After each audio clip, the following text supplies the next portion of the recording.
Здравейте, драги зрители! В момента се намирам в новата академия с знаменития наш корепетитор Богдан Станев. Всички колеги го познават, който наскоро участваше в един невероятен фестивал.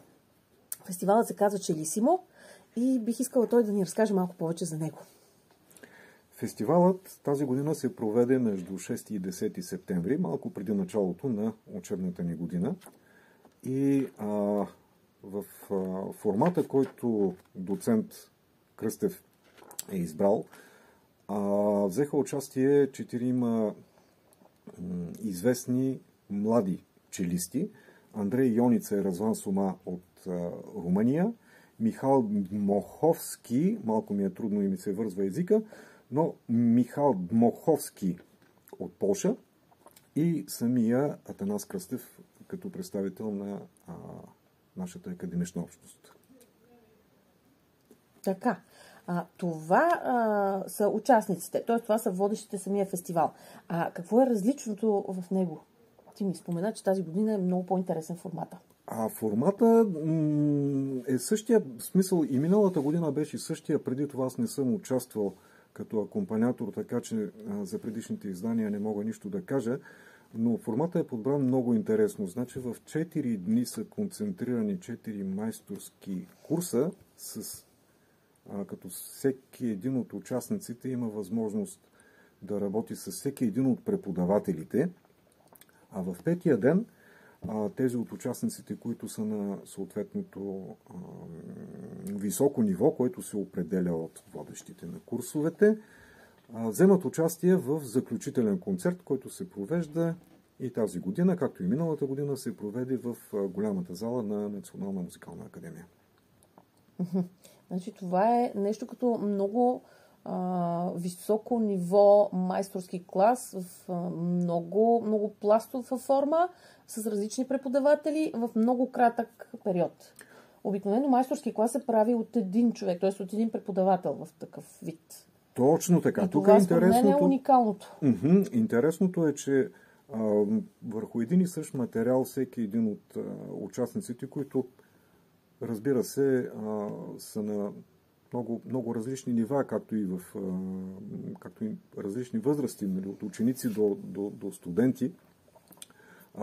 Всеки един от участниците може да се опита поне да събере информация, която е понякога една и съща, понякога коренно различна от 4 различни преподаватели с вече много голям международен опит и като солисти, челисти и като преподаватели в съответните учебни заведения в Европа. Наистина уникално. Тоест това нещо си е вече традиция, този фестивал, но по този начин е за първи път. Превръща се в такава, пак мисля, че поправям, едва ли е за първи път. Миналата година Челисимо се проведе по същия начин. Имаше преподаватели, които работиха с, примерно, в понеделник работи първия преподавател с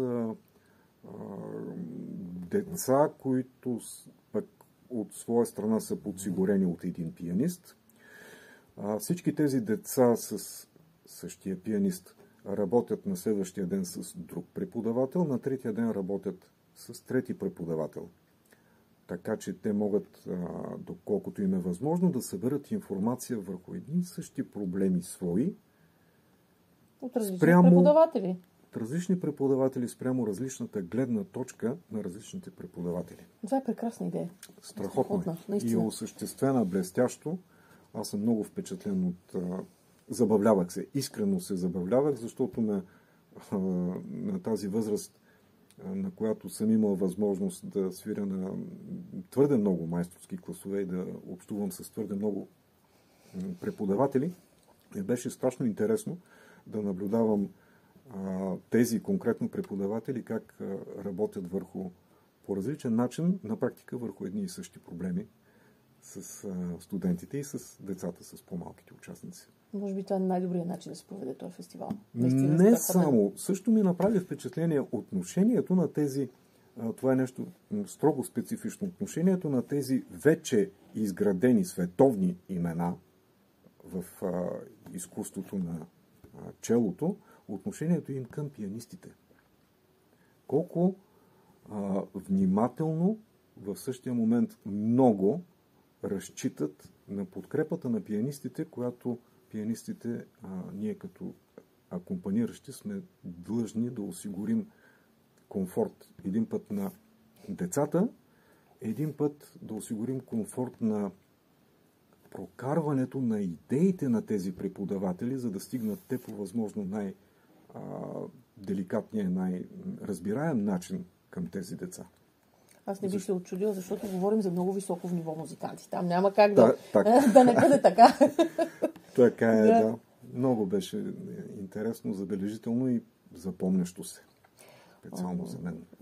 Да, ще се радвам това да се излъчи на повече места. Това вече може да ми кажеш кога, къде, дали би се излъчвало въобще, кои телевизии са изкупили правата, въобще не знам. Аз също не знам. Нямам представа, но задължително това би било много голям интерес.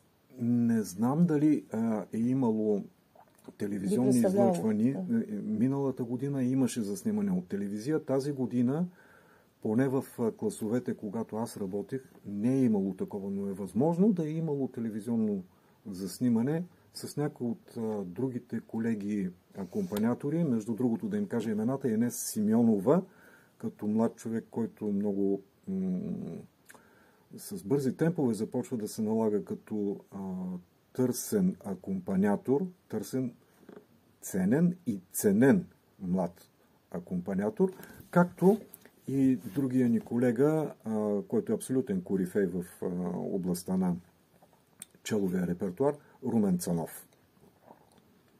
Да. Наистина, аз бих се радвала да чуем и тях, какво биха разказали за този фестивал, от автора на фестивала, от самите организатори, от всички, които ни може, абсолютно от всеки ще бъде много ценно. И разбира се, запис на такива неща, които са наистина уникални и са си за отделен фонд. Да, предполагам, т.е. направо съм сигурен, че има такъв запис направен от страна на фестивала, но това е запис на финалния концерт, който се проведе на 10-ти. Да. И той вече с избраните участници, с избрани от всички участници. Не знам дали има аудиозапис, снимки. Снимков материал има много, но не знам дали има аудиозапис от самия работен процес.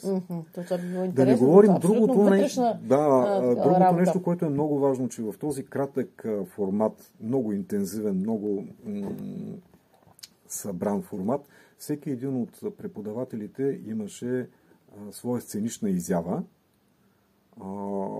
която беше с различна програма, под различна форма.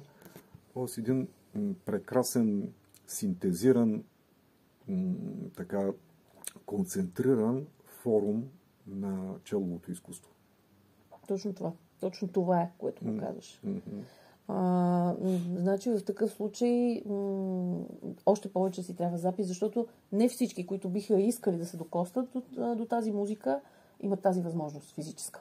Да, тук ще посъветвам и мразя тази дума да давам съвети, но поне ще препоръчам директен контакт с доцент Кръстев, който е наясно с всички права и с всички документи, които има. И документални записи имам предвид, следващия разговор бих се радвал да бъде с него, за да може и ще той лобирам за това. Да, ако може да съдействаш. Да. Ще лобирам за това непременно. Да, супер. Много благодаря. Друго? Нещо? Друго. Освен кога ще бъде следващия? Следващия до година. Пак по същото време? Предполагам. Началото на септември, поне началото на есента. Предполагам, че преди така се оформя като удобен период, малко преди началото на учебната година, когато всички деца вече са се върнали от ваканции, студентите така или иначе са се приготвили вече за стартиране на работа и предполагам, че в този период, малко преди началото на учебната година, би бил ситуиран и следващ такъв фестивал. Чудесно. Непременно го посетете.